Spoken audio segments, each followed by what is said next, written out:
একটা দেশের সাধারণ মানুষের রাজনৈতিক সচেতনতা, তার সংঘবদ্ধতা শেষ পর্যন্ত যে কোনো দেশি বিদেশি ষড়যন্ত্রকে উড়িয়ে দিত।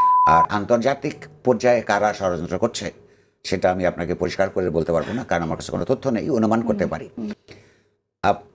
আন্তর্জাতিক রাজনীতিতে পশ্চিমারা এবং পশ্চিমাদের একটা বিরাট অংশ এখন মুসলিম অধ্যুষিত দেশগুলোতে ধর্মাশ্রয়ী রাজনৈতিক দলগুলির প্রতি এক ধরনের পৃষ্ঠপোষকতা দিয়ে থাকে। সেখানে জামাত ইসলামের প্রতি কোনো কোনো পশ্চিমা রাষ্ট্রের পৃষ্ঠপোষকতা আছে।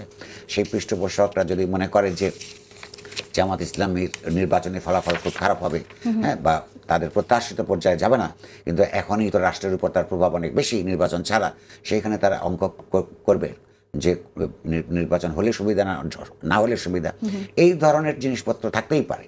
কিন্তু আমি বিশ্বাস করি, যেটা আওয়ামী লীগ ক্ষমতা থাকার 15 বছর আমি প্রকাশ্যে সবসময় বলেছি, যে দিন শেষে একটা দেশের সাধারণ মানুষের রাজনৈতিক সচেতনতা, তার সংঘবদ্ধতা শেষ পর্যন্ত যে কোনো দেশি বিদেশি ষড়যন্ত্রকে উড়িয়ে দিতে পারে।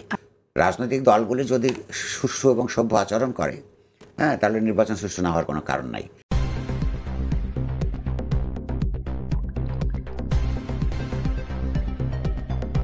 News Vision Digital Multimedia.